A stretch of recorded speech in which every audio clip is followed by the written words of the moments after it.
Sí. Okay, we're ready now. Okay, hello everybody. We're going to begin today conference.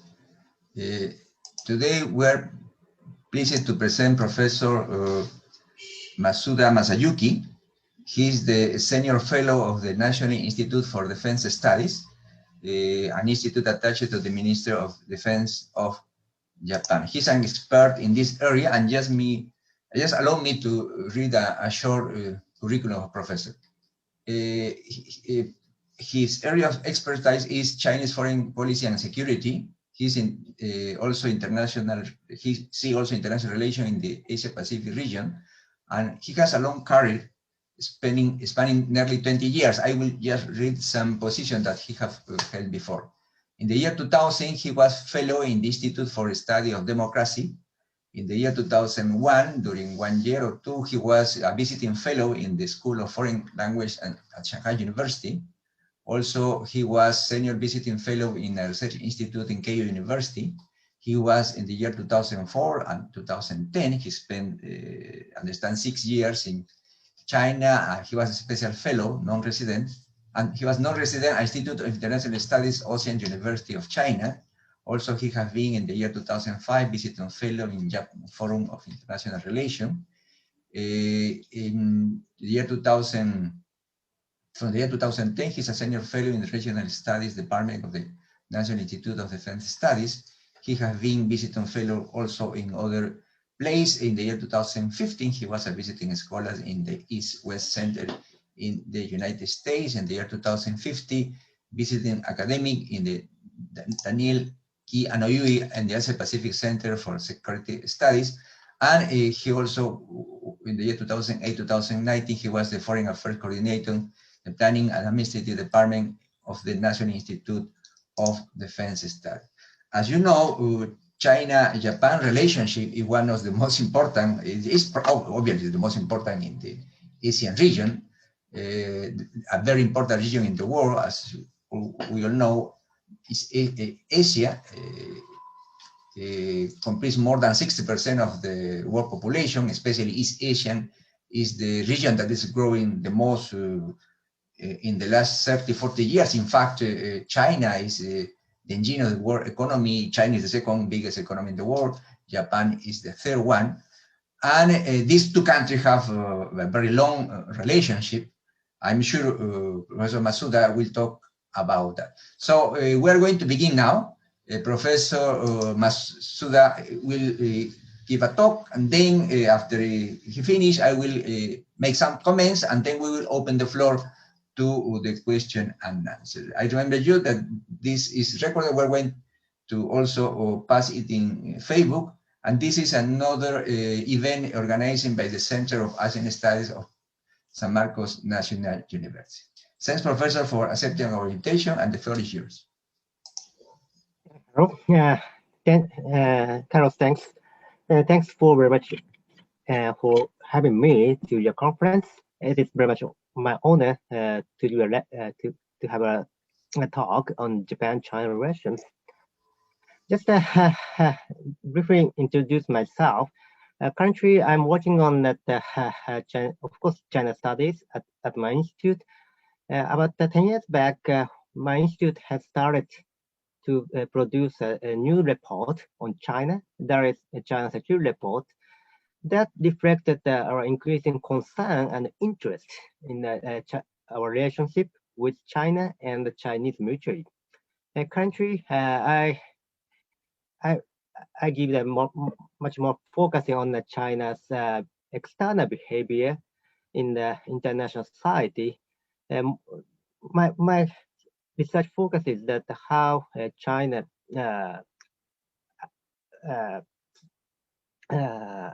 received the international pressure in terms of that creation of or the establishment of the international order. Not only just talking about that maritime domain, rather more my focus is more on that continental domain as well. But today, my talk is on the Japan-China relationship. Just let me briefly reviewing that the current last 10 years relationship between the Tokyo and Beijing. And just let me begin talking about the background or the landscape of East Asia as a premise of the Sino-Japanese interactions. First, everybody is now talking about the US-China competition or the strategic competition over regional primacy in the Asia-Pacific. According to that John Eikenberry of the United States, talking about that, just to point out that the emergence of the dual hierarchy. One is that the US-led hierarchy of security based upon the alliance relationship and partnership. And the second one is that the China-led hierarchy of economics. For the most of the countries in this part of the world, not only just in East Asia, but in a region as well, China is the number one trading partner and the business partner as well. So regional countries or the international society is now facing that a very difficult structure of the dual hierarchy, US or China, or the US and China as well. So from Japanese perspective or the Asia Pacific perspective, what is the China's challenge for the region and beyond? One is that the China's challenge in the regional institutions. China successfully established AIB, Asia Investment Bank, in 2016. China's increasing economic and financing presence in the Asia as well. So how we accept that China's new initiative in this regard is one of the big task for the region, including Japan. The secondary military challenge, of course, yes. China is now conducting the effort to construct a great war in the Western Pacific under the banner of the so-called A2AD strategy, anti-access and anti-denial strategy. China has possessed a great number of the ballistic missile and submarine, increasing the number of the more sophisticated or the sustainable deployment of the submarine in the Western Pacific. Must go beyond the East and the South China Sea, now operating in the middle of the Pacific Oceans as well. Finally, China, under the banner of the BRI, Belt and Road Initiative, China is domestically discussing the strategy is now discussing that about the China should should have more institutional power in the international economy and politics as well. So China's challenge has got several dimensions: economy and military and international, what's the order things as well. So one of the biggest policy tasks for the region or for the Japan, including the current new administration, Suga, is that I think the managing of the great power competition, especially between China and United States. So you can easily find that the newly emerging regional dynamics in the Asia. One typical example is that the former Japanese Prime Minister Abe proposed a new grand strategy or the vision of the free and open Indo-Pacific things. So, and the ASEAN country as well also raised the new concept of the connectivity things.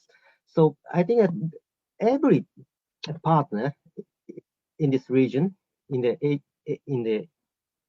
East Asia, is now try to get the balance between China and the United States as well.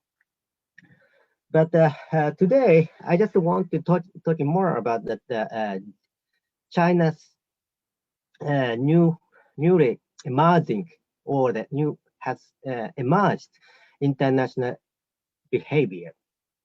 Some strategists or some analysts mention that there is a becoming more assertive or the aggressive. So I just want to talk a little bit more about these things.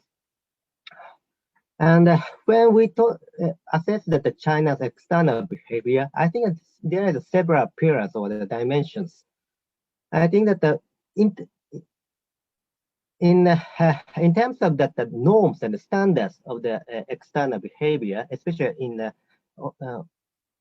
on the maritime and the military domain, China gradually accepting that the international norms and standard of the safe operations. But on the other hand, in terms of the international laws and the rules, more binding or more formal and binding, that means that directly related to the national strategy. And in terms of China's political structure, more directly related to the party decision thing framework. China does not necessarily accept international norms, international rules and laws. More try to establish that the Chinese system or the vision of the international society as well. So on one hand, China tried to avoid conflict or the clash with the Western states, United States in particular, by accepting that the norms and standard of the safe operation on the major domain. But on the other hand, politically and strategically, China does not necessarily accepting the current international system and order, especially rule and laws aspect of the international society. So it is very much difficult problem for the regional partners which is that real China's face. China has got so many variety of the face in this regard.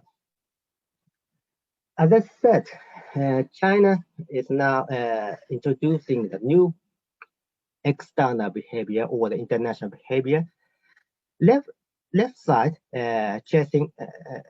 left side is showing that the China traditional international behavior or the crisis behavior.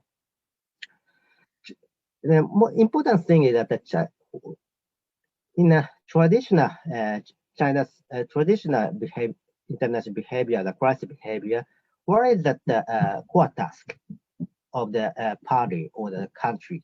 Very much single task. That is that realizing economic development. So under such circumstances, China's external behavior is that I would say very much limited use of that military muscles, and China also pay very much attention to that legitimacy of the behavior or the operations. Legitimacy means that both domestic and international legitimacy, and interest, and also that the limited objectives. But currently, especially since the year of the 2009, especially after that global financial crisis, China gradually expand at the fast. Number one, fast at the contents of the core task, becoming a much more multiple core task. Not only just talking about the economic development, rather more focused on the first party governance or the party legitimacy in the domestic society, and also that the China's leadership, including Xi Jinping and Hu Jintao, pay much more attention to the national security things. So, especially since Xi Jinping came into the power in autumn 2012, Xi Jinping administration introduced a new international strategy that is a strive for achievement, 奋发有益, for China's legitimation, especially in the Asia Pacific region. So China tried to grasp, in a assertive manner. China tried to grasp that try to realize its strategic goals as a major power, as a big power. So under these circumstances, China's external behavior or crisis behavior become more shifted toward the more assertive ones. I would say China tried to showing the strength, especially military and other muscle first, in order to deter the escalation of the situation in terms of the Chinese domestic politics. So China increased the number of the patrol vessels, cutters, especially in the South China Sea and East China Sea both. So I think that 2012 is one of the turning point in terms of the China's assertive external behavior. Finally, I just told that show the strength part. That is one of the very much important signal of the China toward the United States and the Japan, U.S.-Japan alliance relationship. China was not used traditionally. China does not want to challenge directly toward the U.S.-Japan alliance in the East China Sea and Western Pacific. But since the year of the 2015, China is now becoming and that try to showing that the U.S. risk or the Japanese risk if Japan or the U.S.-Japan alliance intervene, for example, Senkaku things or the Taiwan affairs as well. Try to showing that its military muscle in order to reject of the U.S. intervention in the China's core interest issues. So I would say I describe this kind of situation, the China's shift is very much unilateral crisis control. So that raised that the level of the concern of the Japanese policymakers, especially around the year of the 2015 and 16 as well. Look, China, of course, very big power. Not only just in terms of the economic presence. If you pay attention to China's military and defense budget, China possesses more than about 4 times of Japanese defense budget. Number one defense military expenditure in Asian regions, and operationally, China's naval forces going toward the more distant waters, try to find out that the route to the West Pacific Oceans and also the Arctic as well. And air forces, China currently is believed to possess that about 1,000 fourth and fifth generation jet fighters. And in the year of the 2025 or 2030, China would possess that a much large number of the fourth and fifth generation fighters. I guess that more than 1,500 jet fighter China would possess. That's a big number, much bigger than the United States in the year of the 2030s. Japanese Defense Ministry and the Defense White Paper clearly mentioned that China expands its maritime activities in qualitative and quantitative ways.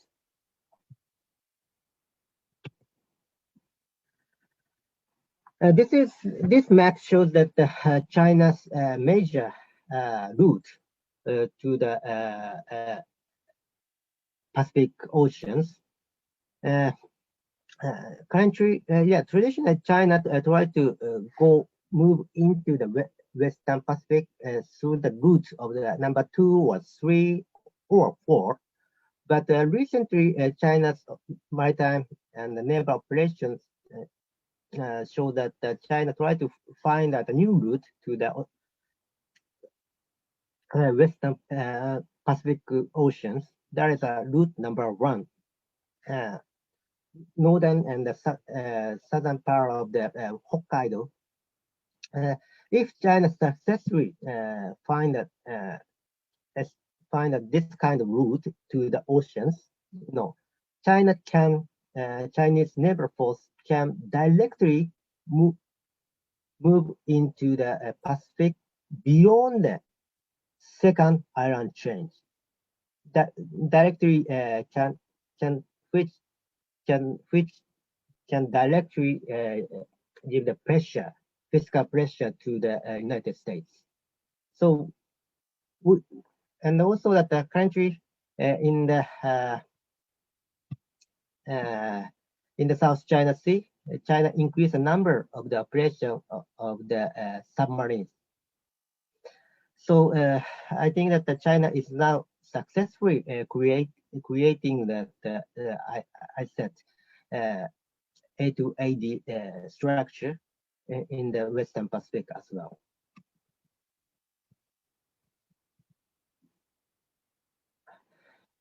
When we're talking about the Japan-China relations, especially on the security front, everybody talking about that gray zone situations or the hybrid warfare with China.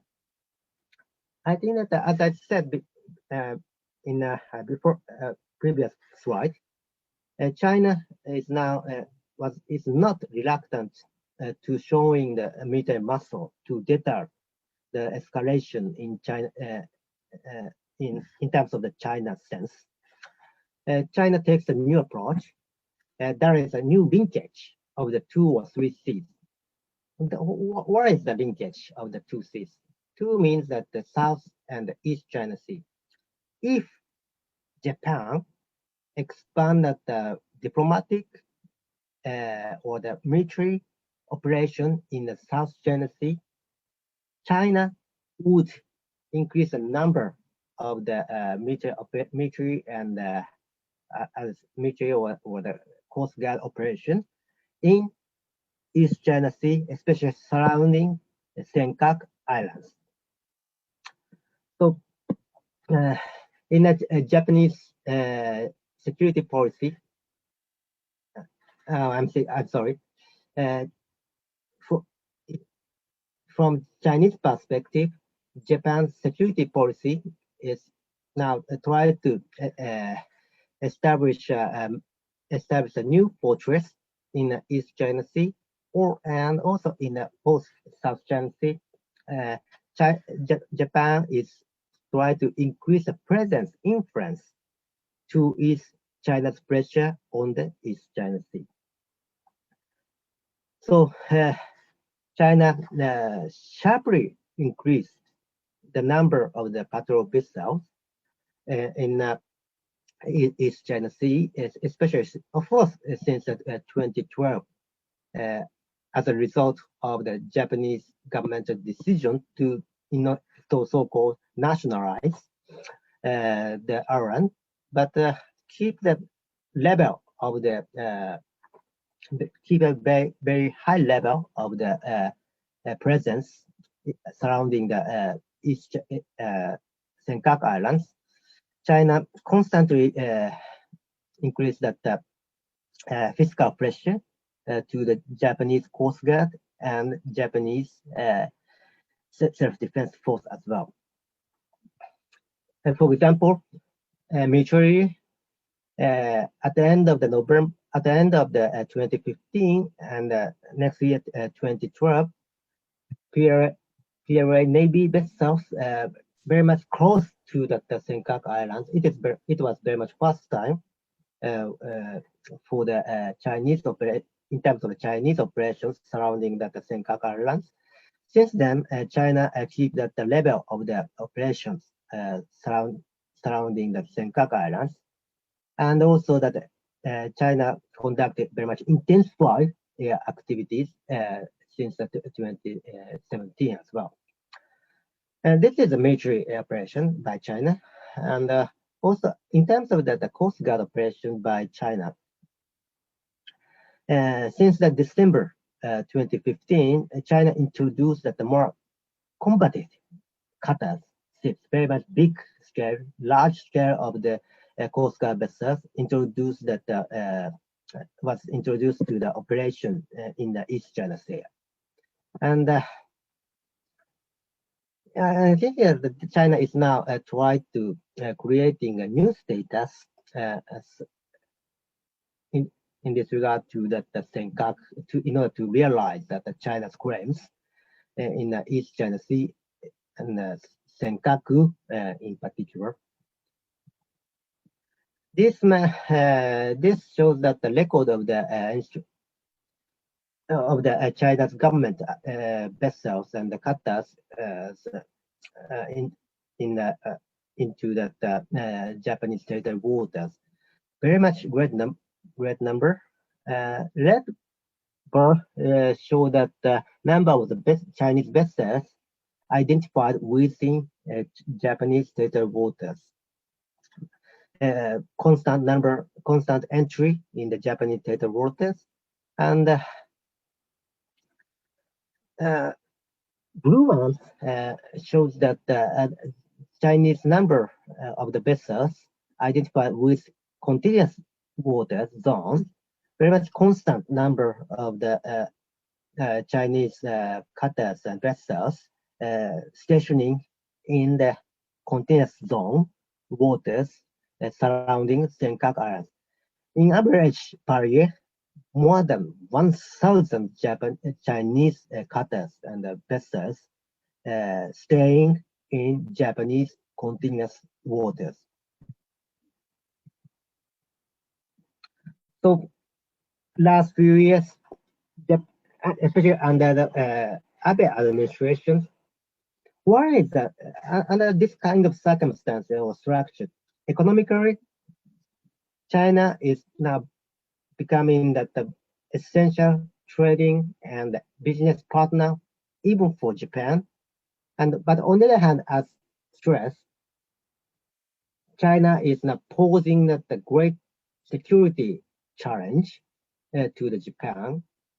What is, under this circumstance, what is the strategic goal of the Japan-China relations from Japanese perspective?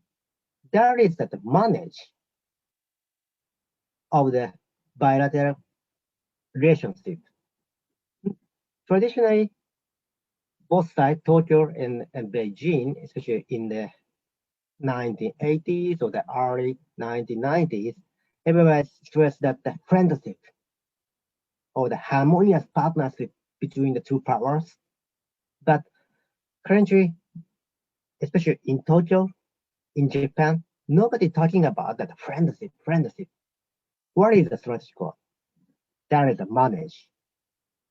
manage of bilateral ties in order to prevent any escalation into military dimension. In this regard, what is that the most important policy issue is the crisis management.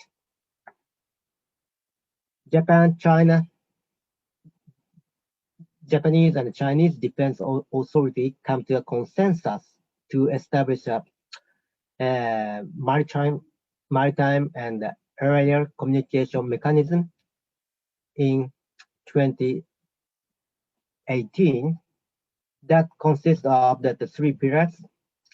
Number one is that communication mechanism will be providing an annual meeting and a special meeting between staff of the defense authorities. We already have got this, I think 2 or 3 times of the annual meeting under this mechanism. And the second pillar is that the military hotline between the defense authorities. But unfortunately, we haven't realized, we haven't established a military hotline yet. Finally, protocol. Both sides is now sharing that the protocol between the best aircraft to prevent an escalation of the tensions in East China Sea and beyond. So this crisis management mechanism is now providing that the base of the managing the bilateral relationship. But if you pay more attention to that the gray zone situation, military mechanism is of course most important, but we should have a more multi-layered mechanism, crisis management mechanism, political, diplomatic, defense, okay, economic, and also that we should have more contact between that Coast Guard authority as well. But we have only defense side, military crisis management mechanisms. So political interaction, mutual visit does not necessarily becoming the more institutionalized, not yet. Of course, one of the biggest reasons of this is that the COVID-19 crisis, but Japanese public view does not necessarily supporting that Xi Jinping's possible visit as a state guest under these circumstances. So I think that there are some gaps between the two countries on that what kind of crisis management or the partnership we should have in the future. Gaps in terms of the needs and principle and also that the gaps in terms of that expectation to the mechanism from that public point of view as well. This shows that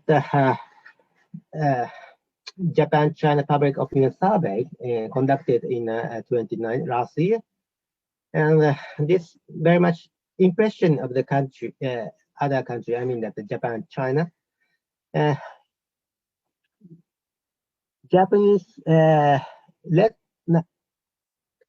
one show that the Japanese public opinion of the unfavorable, relatively unfavorable feelings toward the Beijing, China. 2019, about 85% Japanese people feeling the unfavorable feeling toward China. And on the other hand, Chinese public is now increase the number of the favorable feeling toward Japan. So there's some gap, as I said, expectation of the future scenario. You know, Japanese people, public, relatively feeling that the very much what's a negative image of the China. So under the current administration, Suga, I think that Suga try to continue that the basic stance of the foreign policy and that especially toward the United States and China. But if new administration try to appeal to Japanese public directly, they cannot, and the new prime minister cannot ignore that very much high level of the negative feelings among Japanese public towards the regime. And finally, I just want to mention that the current discussions about that possible Xi Jinping's visit as a state guest. As I said, I personally has got very much negative feelings about that Xi Jinping's possible visit to Tokyo, especially as a state guest. But on the other hand, some of the, not a few political leaders, including that state party secretary, Nikai is believed to have a more positive to have Xi Jinping as a state guest. That is that why some political leader has got a positive sense of the Xi Jinping visit. Is that they really want to get the business opportunity by harmonizing the Japanese international initiative, Indo-Pacific strategy, or the vision, and the Chinese BRI. Nikai joined that BRI forum in 2017 and 19, and he has got the communication with Xi Jinping and Li Keqiang as well. But under the former Abe administration, policy making is very much centralized to the Prime Minister office, very much and consists of the several centralized to the Prime Minister office, and the policy making process is now conducted from the perspective of the business opportunities. But the country, new administration, the policy making style is now gradually going back to the traditional ones, very much led by the foreign ministry, not the ministry of the economic and industry. So I think that that shift of the policy making mechanism at the Prime Minister office is now accelerated the shift, the focus of the bilateral ties or the bilateral relationship interactions from the business opportunity to the security challenge. So I think that generally speaking, how to manage or to deal with the senkaku or security challenge by China, that is at the one of the focus of the future Japan-China relationship. Carlos, I just stopped at my talk now, and I'm looking forward to having your comment and questions, and also, of course, from the floor as well. Thanks. Thanks, Masayuki. Very interesting presentation. Yeah, you begin very well setting up the framework for the United States, China-Japan relationship within the big context of the United States and China power competition in the region. That was very interesting setting. So let me give you some comments. First, China-Japan relationship is very important. Yeah, as I said, these are the second and third biggest economies in the world. So if the relationship go well or bad, this is going to have an influence in all the world, but especially, of course, in the East Asian region, okay? For Japan, China is very important. China is the biggest trade partner, is the biggest export destination for Chinese goods, is the biggest, China is the biggest source of import of Japan. There is a lot of Japanese investment in China. And as you said at the end, this business consideration is very important in Japan because they know that, for example, this Belt and Road Initiative can open a lot of opportunities for Japanese companies in China. So when you consider China-Japan relationship, not only the political aspect, but also the economic aspect have to be taken into consideration. Also, North Korea is a very important aspect. As you know better than me, there are some problems between North Korea and Japan, especially the citizens that were abducted by North Korea and still have not been returned to Japan. And in that sense, also the security problem, the menace that North Korea presents to Japan, and in that sense, Japan needs China because the only country that can have some kind of leverage on North Korea is China, really. And you see the security aspect, the economic aspect, the business aspect. Also, in the last year, there have been a very interesting increase in the number, for example, of Chinese tourists coming to Japan. And this is very important because you mentioned, for example, one of the last figures regarding public opinion of Chinese regarding Japan and Japan regarding Chinese. There are not many positive aspects on that. And one of the things, for example, that it says is in China, as you know, the government sometimes for internal reason, or especially in education, really, they always portray Japan, all the bad things. They always remember all the bad things that Japan did during the Second World War. But they said if more Chinese came to Japan, also probably the public opinion of Chinese will change, really. And this is also very interesting because, for example, in August, always China remember the surrender of Japan, and always there are many celebrations, again, blaming Japan of all the bad things. But as you know, this year was different. Really. This year was different because the situation is different, really.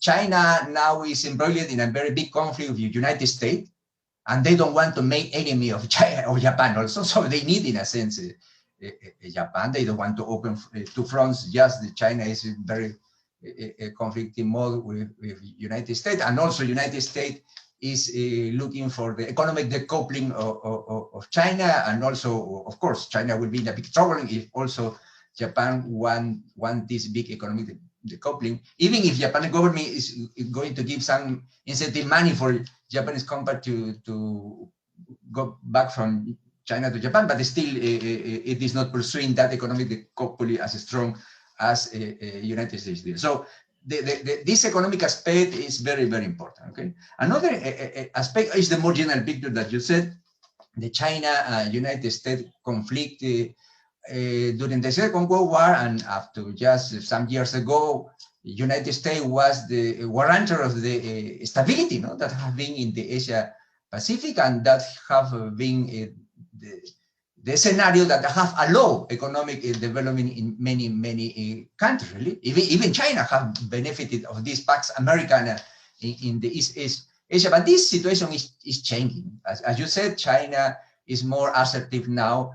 Among many reasons, you have said that China is now a big economic power, but also probably, and I don't think if you have emphasized enough, but I think the Xi Jinping factor is very important. Okay, Xi Jinping is a very strong leader. I guess there are two reasons for the more assertive China attitude, not only in the Asia Pacific, but also over the world. First, China is more is more confident in its own economy. Really, the first point was during the economic crisis, the big economic crisis, the big financial crisis, the year 2008, 2009, the world economy, many countries experiencing a decline in economic growth. China was the only economy that continued growing. And now, you see now, due to the big pandemic, this year was terrible. It's going to be terrible for all the countries. The world economy is going to probably decrease 4%, 5%, according to the latest statistics from the International Monetary Fund. And the only biggest economy in the world that is going to grow is China. But look at the United States, even at Japan. So China is more confident. They are confident that its economy is growing, and they see the West, especially the United States, some people in China, as very weak. Okay, and also, of course, the leader. Okay, if we don't have a strong leader as Xi Jinping, at least after Xi Jinping, or even some people compare even to the chairman Mao. Okay, so China feel confidence, and they are not afraid of, for example, doing some measures that they will not have done, for example, 20 years ago. The increasing presence, the militarization that many people see in the South China Sea island. This is a show of China confidence, really. Another aspect is the United States policy. Probably China, you know, when the Trump administration began, before that, we have the United States policy under Obama. They have the pivot to Asia policy, the increasing percent of United States in the Asia Pacific. But then what happened? Trump came and he began, and during his campaign also, he said that the United States have no need to spend so much money defending Korea and Japan. They should pay for the military bases. So China probably sensed at that time that United States is going to withdraw from Asia, really. And then China said, okay, if United States is going to leave Asia, that is good for me. But of course, Trump realized that, or the administration realized that is not going to happen. And then we have the Quad, okay, this quadrilateral security dialogue, this arrangement between United States, Japan, Australia, and India. Just 3 weeks ago, the Minister of Foreign Affairs were meeting in Tokyo. Just Prime Minister Suga was 10 days ago visiting Vietnam, Indonesia. Just Mike Pompeo, the Secretary of State, was just now visiting India, Indonesia, Vietnam, and other countries. So now we have probably a chain of attitude of United States regarding the Quad. And this is something also that I want to ask you. How do you see the Quad? Will you see, you are expert also not only security but the military? But some people, for example, ask or wonder if this Quad is going to become like a NATO, really more formalized military threat. I don't know, probably that's impossible. But anyway, you are expert. I want to ask you also that. Okay, and probably one last thing. What's going to happen from now on? Really, we are in 3 or 4 days, we're going to have a United States election. Trump has been very assertive, but the principal problem with Trump is very unstable, really. So China have a foreign policy. China have plans. They have planned in the year 2049. They will be the biggest power in all the aspects in the world. In the year 2013, they will become, according to the latest fifth plenum of the 19th Committee Central of the Chinese Communist Party. So China have a very long view, but United States have not shown. So probably China see that, okay? China see that perhaps United States is not going to be very committed in the future. Because, you know, the question is that China is increasing its economic size, and its economic size increase, you have shown the military strength is increasing. So perhaps China is betting on that. Probably in the long run, the United States is not going to be there, but we're going to be there. So this presents also a very, very interesting. So the another question, what's going to happen? What could happen with the new United States administration? Joe Biden have more chance to win. We don't know, of course, until the last vote is done, but what could happen if Joe Biden is going to be the American president? Do you think this pivot to Asia strategy is going to be back? There will be more long-term commitment of United States to the defense, for example, of the Asia Pacific. And that is also a problem. Just finish. I want to finish with that. The question of the Japan and China relationship is not only important for both these countries, but all East Asian countries, especially Vietnam, just to put an example, okay? Because I put this example because Mike Pompeo was 2 days ago in Vietnam, Prime Minister Suga was 10 days ago in Vietnam, and Vietnam is very interesting because Vietnam have some conflict with China, And it's very interesting because Vietnam was the enemy of the United States, but Vietnamese people, the party, the government is very intelligent. They see China is a big neighbor, they cannot defend themselves, so they need to also in the side of United States. So I guess this Japan-China relationship, the stability of that, or the worsening of the relation, it is not important also for those two countries, but also the whole East Asia Pacific, and also for the world, because the center of economic growth will continue to be in the East Asia. So anything that destabilizes the East Asia is going to impact all over the world. Okay, so just I finished my comment and these two questions that I want to pose to you. Thanks.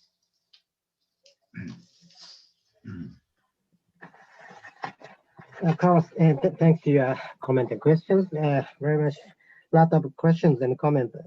I cannot give the right answer to your questions, but I first, as for the business relationship between Japan and China, I think that of course, especially since that 2001, since that China enter in the WTO, World Trade Organization, that situation promoted the surge in Japanese investment in China, of course, yes. But the current situation is gradually changed. And Japan's FDI in China is unlikely to have a significant growth. For example, JETRO's survey at the end of the 2017 shows that about 50% of Japanese firms indicated their willingness to expand their business in China in next 1 or 2 years, only 1 or 2 years. In the long term, they got some feelings of uncertain feelings, and 50% is very much declined from that 67% in 2011. So I think that the Japanese business cycle has got some difficult and uncertain feelings about the future prospect of the business partnership between Japan and China. One is the background would be that the political factor. Of course, Japanese business cycle does not necessarily mention much about the political factors, but in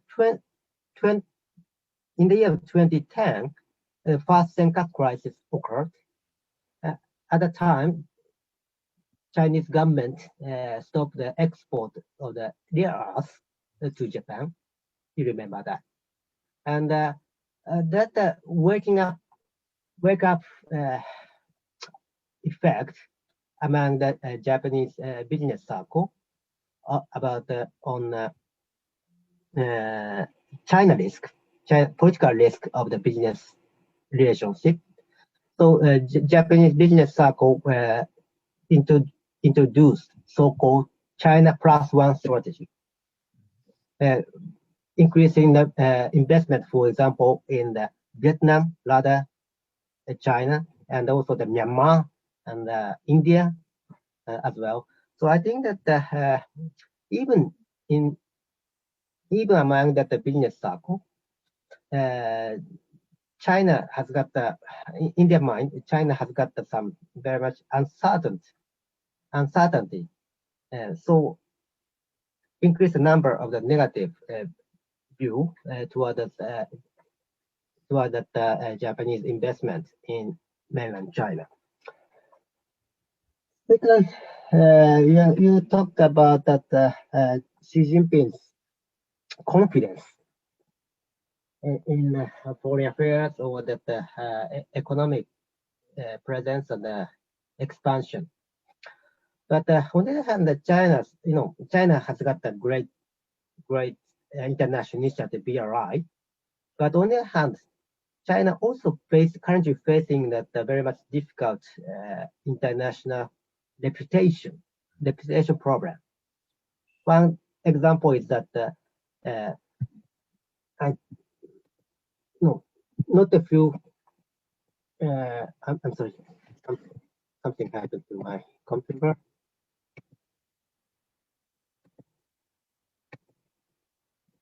No, one typical problem is that the debt trap. So, in order to improve the international reputation of the China's business or the Chinese investment, China tried to having Japan as a possible partner in order to, Japan has got a great international reputation, so more sophisticated or the high quality infrastructure building. Of course, cost a lot, but a lot of China really want to having that make use of Japanese reputation. No, in October 2018, Japan and China, Japanese prime during the Abe's visit to Beijing, both countries come to a consensus to establish the 52 joint business projects in the third countries, in the third countries market.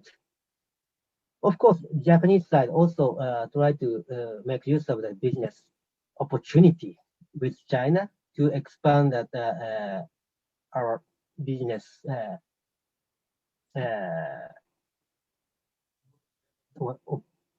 to try to make use of the opportunity.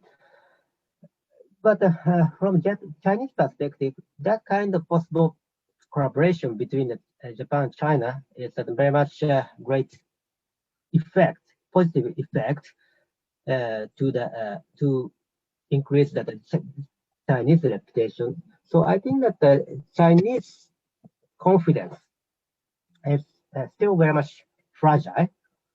So if China successfully get Tokyo as a business partner, that would contribute to strengthen that more Chinese confidence in this regard. Third one is a Quad. Four countries: United States, Japan, Australia, India has got the first foreign ministerial talks on under the framework of Quad. But why we can realize that the former Quad ministerial meeting, it's not necessarily because of the Japanese effort. Rather, I think that the improvement of the relationship between Australia and India, in my mind. Australia tried to expand that its military operations in the not only just the South Pacific, try to expand the scope of the operation to the Indian Ocean region. At the end of 2010, but India was very much reluctant to having that Australia as a new partner in this regard, especially in the security terms. India was very much reluctant to send that join that work led by that Australia, but the country Australia faced that very much arrogant China, diplomatic war with China, and also India also has got the territorial problem with China. So that kind of situation contribute the two countries, Australia, India, to seek a more harmonious ties in the field of security. So establishment of the mutual talk and the framework of the Quad is that one of the result of the China's diplomatic failure. So I think that it's not just only because of the Japanese or the US effort to create the Quad, but the Quad is that one of the just a collaborative framework that's not necessarily aiming to institutionalize the four countries collaboration So I think that it's a step by step or the let's say de facto security. That's a collaboration, not necessarily aiming to establish a NATO type of the military alliance or the more institutionalized security framework. Just still on the stage of the diplomatic collaboration. Finally, U.S. Everybody across watch on that the U.S. presidential election, of course, Biden or the Trump. But I got a fundamental question about the Trump administration that last 4 years. Trump tenure does not necessarily negative effect to that alliance management in the Asia Pacific, and especially U.S.-Japan security partnership.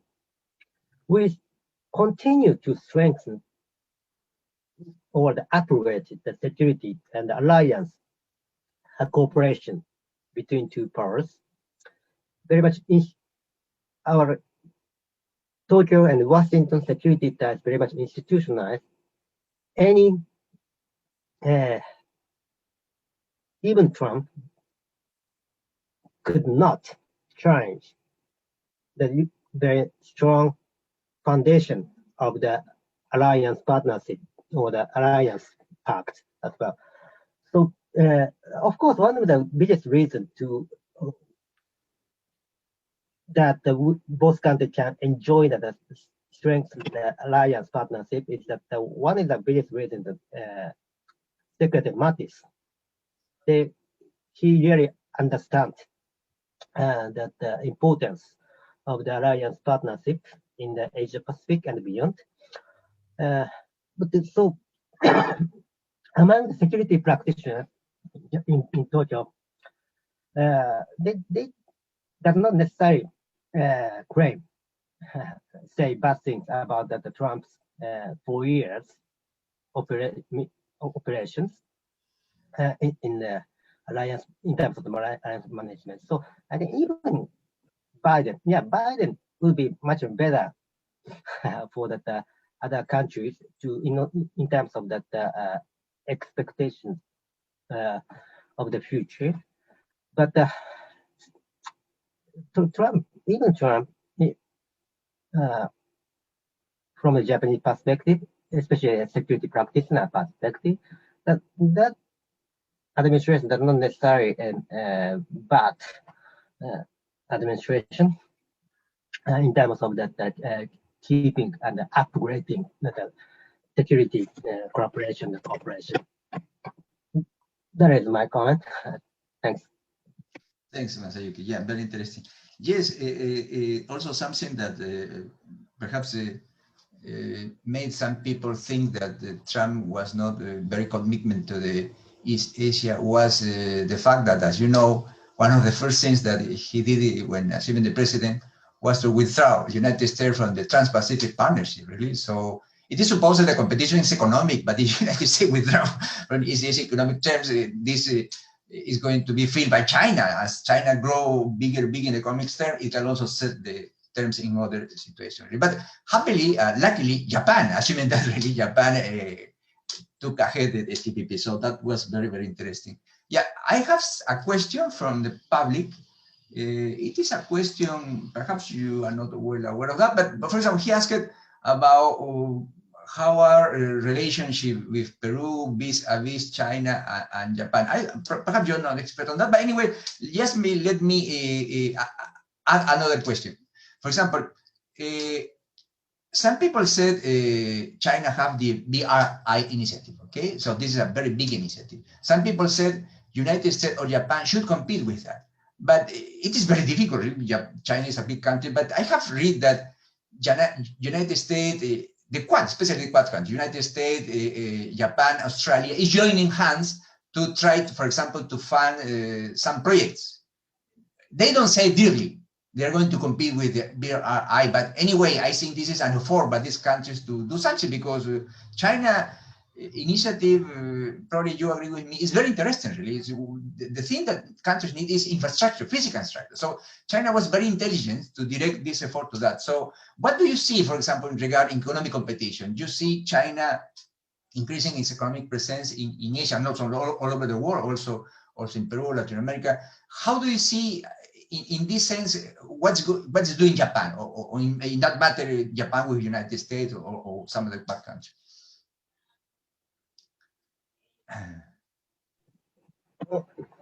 Okay, Carl, thanks.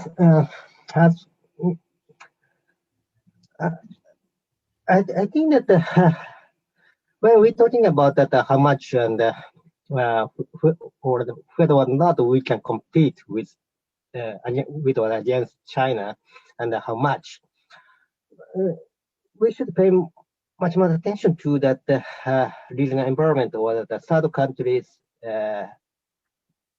expectation to the role of China and Japan as well. So when we're talking about the BRI, BRI is a very much big project, just a dream, too big. So at least there are two dimensions. One is that the maritime dimension of the BRI. Second one is, as I said in my earlier speech, continental dimensions. So if you pay attention to the maritime dimension of the China's BRI from Japanese perspective or the US perspective, I think that the negative or the security challenge or geopolitical challenge, we cannot ignore such kind of challenge. So it's quite difficult for Japan and the United States and other Western partners to say, yes, we can cooperate on the maritime project of the BRI. But on the other hand, continental domain, China's initiative does not necessarily be a bad one, but bad things, and increasing the connectivities with the regional country and regions, neighboring country and regions. And for example, Central Asian countries is now expecting to having a more direct connection to the oceans, to the Pacific Ocean.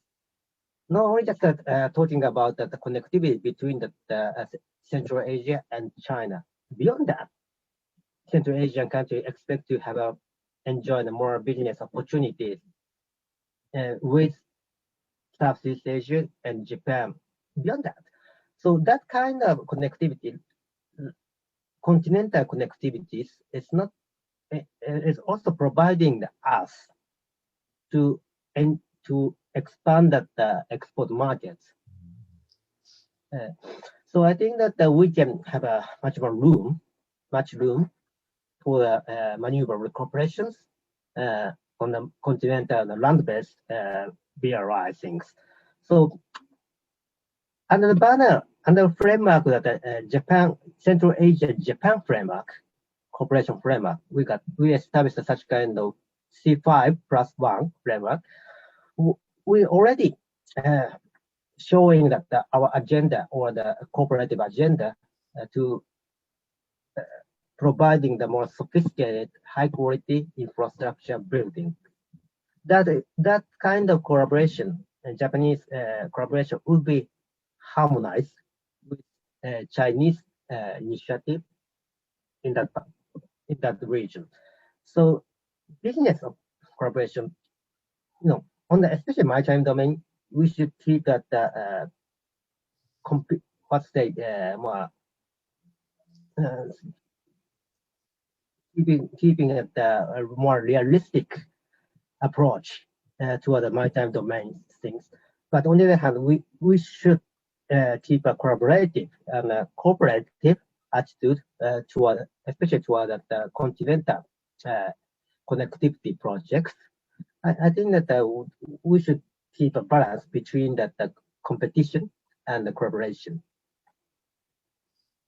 Yes, very interesting. Yeah, what you said about the, yeah, perhaps in economic terms, it's not easy to compete with China, but as you said, the quality of the project. Really. I remember something about that in the year 2070, I guess I was in Saigon, or what was Saigon in Vietnam. And, you know, there is a subway being built by Japan, okay? But in the north, there is a subway being built by the Chinese, and people were comparing. They said the subway being built that the Japanese is going on track, is going in schedule, but the one, but the Chinese perhaps present some problems. Yeah, Japan, of course, have more quality, but as you also said, it's more expensive. But anyway, that is something very interesting. There is a question that has been sent to my WhatsApp. They said, you mentioned that Xi Jinping was supposed to arrive in Japan during this year's spring, but of course, this COVID-19 happened and it has been postponed. We have a new Suga administration. Do you see a day for Xi Jinping visit, or it is in standoff? There is a prayer for soon. Yeah, during the Abe's visit Beijing in October 2018, Japanese Abe requested Xi Jinping to come to visit, pay a visit to Tokyo. Both come to a consensus to having the Xi Jinping as a said guest. But because of that, the COVID-19, we could not having that Xi Jinping as I said yes in early this year. But on the other hand, there are some obstacle in Japanese sides, even in the LDP leading party, Liberal Democratic Party. There are so many objections. Currently, some political leaders release that the document to appeal to talking about to require that the new government seriously thinking about that possible visit of Xi Jinping to Tokyo. And I would say the three obstacles. One is that the security and the Senkaku in particular. As I said in my presentation, China never stopped that patrol activities in the Senkaku waters, never stop.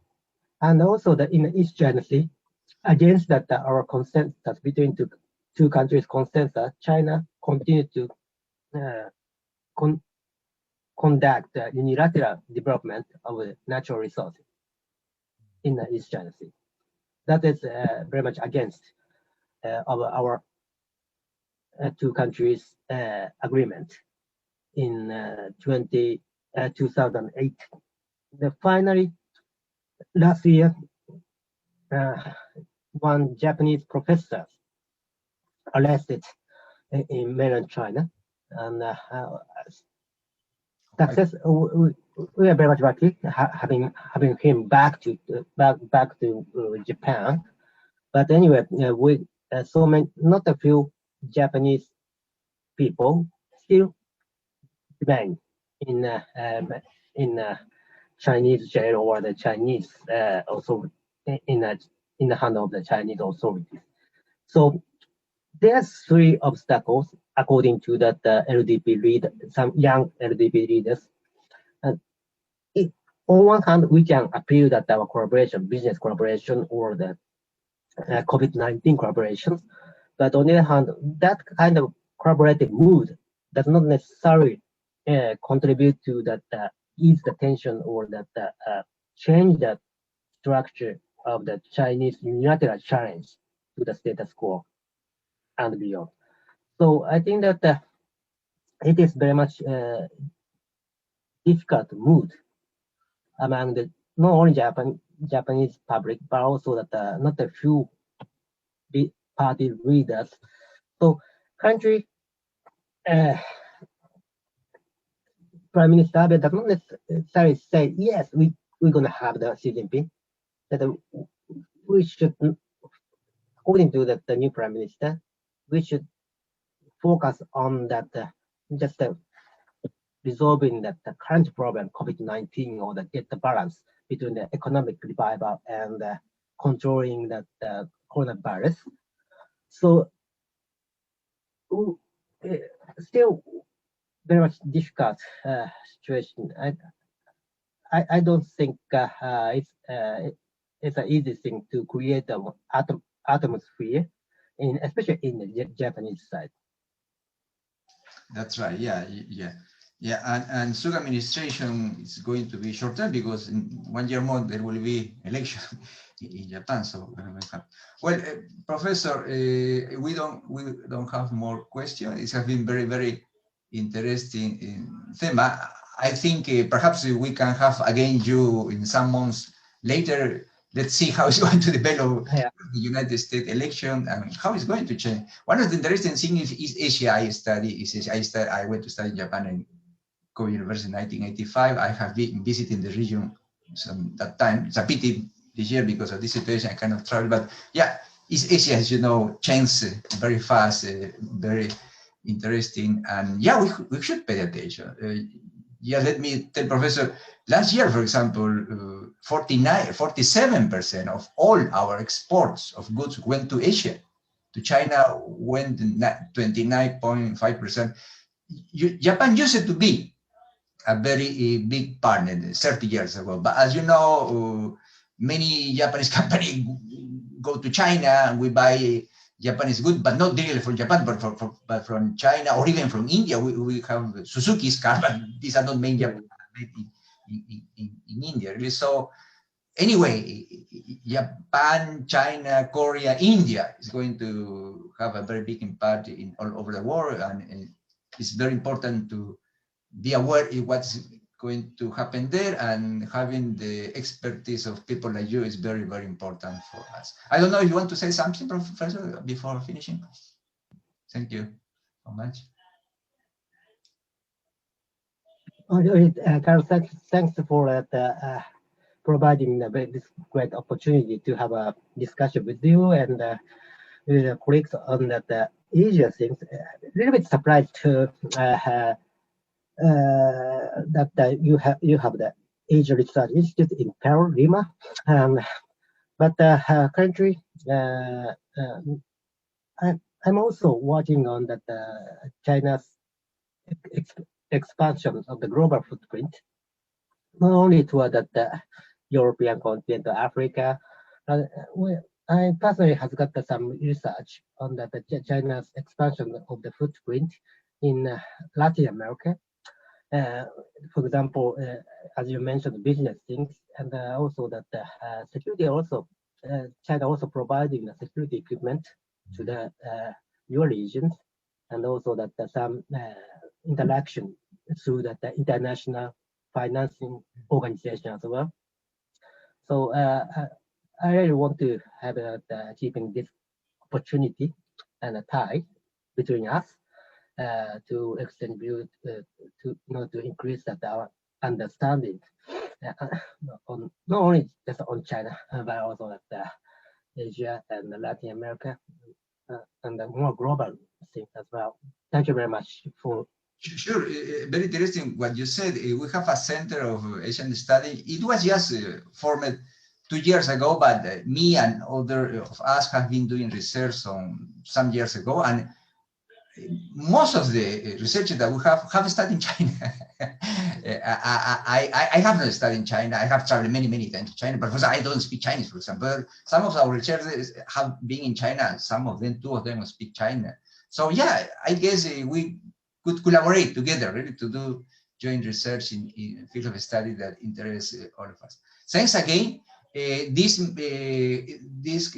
talking has been recorded. We are going to send you later. It's a pity we could not link to the Facebook page, but as soon as we can, we would post it in our Facebook page, and we're going to send it to you. Okay. Thanks again.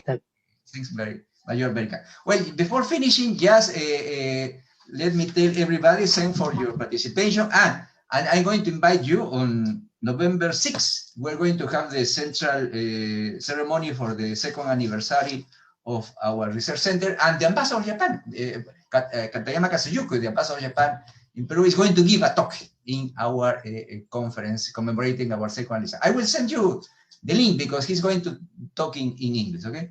Okay, thanks everybody, and see you again. Take care. Bye-bye. Thanks.